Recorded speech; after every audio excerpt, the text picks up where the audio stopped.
कहानी की शुरुआत में हम एक तालाब में एक लड़के को डूबे हुए देखते हैं। वो हमें बता रहा होता है कि वहां सिर्फ अंधेरा और बहुत तेज की ठंड थी। तब उसने चांद को देखा, उस पर उसकी चमकती हुई रोशनी पड़ी जिसने अंधेरे को भगा दिया और उसके बाद उसके अंदर का डर भी भाग गया। वो वहां क्यों था और उसकी जिंदगी का क्या मकसद था उसे कुछ भी नहीं पता। उसे वहां एक छड़ी मिली जिसे छूते ही उसमें कुछ मैजिकल पावर आ गई, जिसे देखकर वो काफी खुश था। वो हवा में भी उड़ सकता था। वहां एक पेड़ पे चढ़कर उसने देखा कि पास में एक गांव है। वो वहां जाकर वहां के लोगों से बात करने की कोशिश करता है, पर बहुत जल्द उसे पता चल जाता है कि कोई भी इंसान उसे ना तो सुन सकता है और ना ही देख सकता है। उसका नाम जैक फ्रॉस्ट था, इतना ही उसे चांद ने बताया था। और इसी तरह लगभग 300 साल बीत गए। आगे हम नॉर्थ पोल को देखते हैं। वहां सैंटा अपना क्रिसमस गिफ्ट बनाने में लगा हुआ था। तभी वो वहां के ग्लोब में देखता है कि वहां की चमकती हुई लाइटें बंद होती जा रही है। ये लाइट्स इस बात का सबूत थी कि धरती पे रहने वाले लोग अब भी गार्डियंस पे भरोसा करते हैं। और जैसे जैसे वो लाइट्स बंद होती जा रही थी, मतलब अब वो उन पे भरोसा करना बंद करते जा रहे हैं। तभी सैंटा को वहां पिच ब्लैक दिखाई देता है, जो बच्चों को बुरे सपने और डर देता था। सैंटा को ये खतरे की घंटी लगती है। वो तुरंत अपने बाकी के गार्डियंस को बुलाता है, जिनमें से एक होता है ईस्टर बनी, जो ईस्टर फेस्टिवल के दिन सारे बच्चों के घर में रंग बिरंगे एग्स रखता था।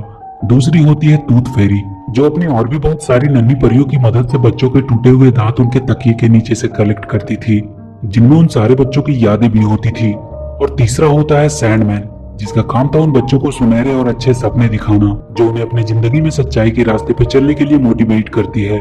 सैंटा उन सबको बताता है कि शायद कोई बड़ा खतरा उन पे आने वाला है, क्योंकि उसने पिच ब्लैक को देखा है और वो शायद फिर से वापस आने की कोशिश कर रहा है। तभी उनके पास चांद की रोशनी पड़ती है, जिसमें उन्हें जैक फ्रॉस्ट की परछाई दिखाई देती है। चांद उन सबको एक नया गार्डियन दे रहा था। जैक फ्रॉस्ट को देखकर बनी खुश नहीं था, क्योंकि उसे लगता है कि वो एक बहुत ही गैर जिम्मेदार और स्वार्थी लड़का है और वो एक गार्डियन बनने के लायक नहीं है। पर सैंटा उससे कहता है कि अगर चांद ने इसे गार्डियन बनाया है तो जरूर इसके पीछे कोई बड़ा मकसद होगा। आगे हम जैक फ्रॉस्ट को देखते हैं, जो अपने स्नो पावर से लोगों के साथ मस्ती कर रहा होता है। उसे इस काम में बहुत मजा आता था। वो सर्दियों में अपना सारा समय ऐसे ही गुजारा करता था। उसे बस इस बात से परेशानी थी कि कोई भी बच्चा जैक फ्रॉस्ट पे बिलीव नहीं करता था, जिसकी वजह से वो किसी को भी दिखाई नहीं दे सकता था। वो वहीं खेल रहे जिमी नाम के एक लड़के को अपनी प्रेजेंस बताने की कोशिश करता है। जिमी अपने दोस्तों के साथ बर्फ में खेलने लगता है। जैक फ्रॉस्ट उसे वहां शहर में बर्फ की स्लाइडिंग भी करवाता है, जिसमें उसे बहुत मजा आता है। पर वो ये नहीं समझता कि ये सब जैक फ्रॉस्ट की वजह से हो रहा है। जैक उदास होकर वहां से चला जाता है। वो रात में चांद से बातें कर रहा था कि उसने उसे क्यों बनाया, उसका मकसद क्या है। तभी वो देखता है कि सैंडमैन की सुनहरी रोशनी बच्चों को सुनहरे सपने देने आ गई है। वो थोड़ा खुश हो जाता है। वहां के बच्चे सपने देखने लगते हैं। तभी ब्लैक पिच आकर उनके सुनहरे सपने को एक नाइटमेयर में बदलने लगता है। वो अपनी काली शक्तियों को हर जगह फैला देता है और उन सारे सुनहरे सपनों को नाइटमेयर में बदलने लगता है। जैक को वहां शहर में उस दिन बनी मिलता है और उसके आदमी जैक को पकड़कर एक मैजिकल पोर्टल के थ्रू नॉर्थ पोल ले आते हैं। वहां उसे बाकी के गार्डियंस मिलते हैं। सैंटा उसे बाकी सभी गार्डियन से इंट्रोड्यूस करवाता है। सैंटा उसे बताता है कि चांद ने उसे गार्डियन बनाया है, पर जैक फ्रॉस्ट उनसे कहता है कि उसे नहीं लगता कि वो एक गार्डियन बनने लायक है, क्योंकि उसे डिसिप्लिन में रहना और लोगों के ऑर्डर फॉलो करने में कोई इंटरेस्ट नहीं है। तब वो लोग उसे बताते हैं कि कैसे उन पर ब्लैक पिच का खतरा बढ़ गया है और उसे खुद चांद ने गार्डियन चुना है, इसलिए वो मना नहीं कर सकता। सैंटा उसे वहां की बाकी सभी चीजों की जानकारी देने लगता है। तभी बनी उनके पास आकर बताता है कि टूथ पैलेस में कुछ प्रॉब्लम हो गई है। वो सारे सैंटा के स्लेज में बैठकर टूथ पैलेस तक पहुंचते हैं। वहां ब्लैक पिच के नाइटमेयर सारी नन्ही परियों को कैद करके ले जा रहे होते हैं। किसी तरह जैक फ्रॉस्ट एक नन्ही परी को बचा लेता है। टूथ फेरी उन्हें बताती है कि उन लोगों ने बहुत देर कर दी। वो वहां की सारी परियां और वहां रखे सारे बच्चों के टूथ्स को चुरा कर ले गया।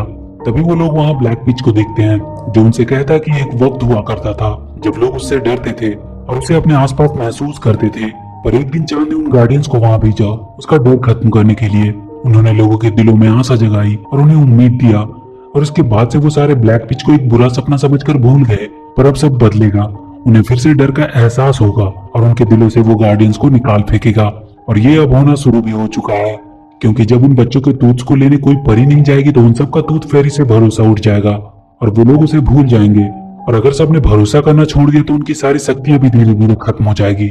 और उसके बाद ना ही कोई क्रिसमस होगा और ना ही कोई ईस्टर होगा, तो सिर्फ अंधेरा और उसका डर। सारे गार्डियन उस पर हमला करने लगते हैं, पर वो वहां से भागने में सफल रहता है। टूथ फेरी अपनी नन्ही परियों के पकड़े जाने से बहुत उदास थी। जैक उससे पूछता है कि ब्लैक पिच टूथ चुरा कर क्या करना चाहता है। टूथ फेरी उसे बताती है कि बात सिर्फ टूथ्स की नहीं है, इनमें उन बच्चों की यादें हैं। वो अपनी परियों के साथ उन बच्चों पर नजर रखती है और कभी भी उनकी लाइफ में अगर उनकी बचपन की मेमोरी की जरूरत पड़ती है तो वो उन्हें वो यादें देते हैं। वो कहते हैं कि उनके पास सबकी यादें रहती है, यहाँ तक कि जैक की भी यादें उनके पास थी। वो उससे कहते हैं कि तुम्हारी भी एक जिंदगी होगी, तुम्हारी जैक फ्रॉस्ट बनने से पहले की। जैक फ्रॉस्ट अब किसी भी हालत में अपनी पुरानी लाइफ के बारे में जानना चाहता था। तभी टूथ फेरी के कुछ पंख झड़ने लगते हैं। शायद लोगों का उससे विश्वास उठता जा रहा है। सैंटा सबको आइडिया देता है कि वो खुद जाकर सारे टूथ्स को कलेक्ट करेंगे और वो सारे गार्डियन निकल पड़ते हैं टूथ कलेक्ट करने। वो सब जल्दी जल्दी सारे बच्चों के तकिए के नीचे से उनके टूथ्स को लेने लगते हैं और उसके बदले में कोई ना कोई गिफ्ट्स रखने लगते हैं। पर जब वो लोग जिमी के घर में उसके टूथ्स लेने जाते हैं तो वो जाग जाता है और वो वहां सबको देख सकता था सिवाय जैक के, क्योंकि वो उस पर बिलीव नहीं करता था। पर तभी जिमी का डॉग बनी पे झपटने लगता है। सैंडमैन उसे वापस से सुलाने की कोशिश करता है, पर इसमें उनके साथ साथ बनी, सैंटा और टूथ फेरी भी सो जाते हैं। तभी जैक को वहां ब्लैक पिच दिखाई देता है। वो उसके पीछे भागता है। सैंडमैन भी उसके साथ ही जाता है।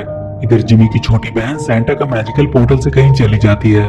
जैक ब्लैक पिच को पकड़ने की कोशिश कर रहा था और सैंडमैन उसके नाइटमेयर को सुनहरे ड्रीम में बदल रहा होता है। तभी ब्लैक पिच उन्हें दिखाई देता है। वहां उसके बहुत से नाइटमेयर्स भी थे। वो सब एक साथ उन पे हमला कर देते हैं। तब तक बाकी के गार्डियंस भी वहां आ जाते हैं। वो सब उन नाइटमेयर से लड़ने लगते हैं, पर ब्लैक पिच अपनी पावर की मदद से सैंडमैन को एक नाइटमेयर में बदल देता है। जैक उसे बचाने की कोशिश करता है, पर वो उसे बचा नहीं पाता है। पर वो अपने पावर से ब्लैक पिच के सारे वार को नाकाम कर देता है। सारे गार्डियन सैंडमैन को आखिरी श्रद्धांजलि देते हैं। इन सब के लिए जैक अपने आप को जिम्मेदार मानने लगता है, पर सैंटा उनसे कहता है कि तुमने तो उन सबको बचाया है। वो सारे देखते हैं कि वहां ग्लोब से कुछ लाइटें बंद होने लगी है। बनी उनसे कहता है कि सब ठीक हो जाएगा क्योंकि कल ईस्टर है और वो सबके पास एग पहुंचा देगा जिनसे उनका बिलीव उन पर बना रहेगा और ब्लैक पिच चाहकर भी उनका कुछ नहीं कर पाएगा। बनी उन सबको लेकर अपने महल में जाता है, पर उन्हें वहां जिमी की छोटी बहन मिलती है जो मैजिक पोर्टल से वहां आ गई थी। बनी उसे फिर से सुला देता है और जैक उसे वापस रखने के लिए उसके घर में जाता है। उसके साथ एक नन्ही परी भी होती है। जब वो वापस आ रहा होता है तो जैक को कोई उसका नाम लेकर आवाज दे रहा था। वो उस आवाज का पीछा करता है। वो एक बहुत गहरे सुरंग तक पहुंचता है। आवाज उसके अंदर से आ रही थी। वो उसके अंदर चला जाता है। वहां उसे वो सारी नन्ही परियां बंद मिलती है जिसे ब्लैक पिच ने कैद करके रखा हुआ था।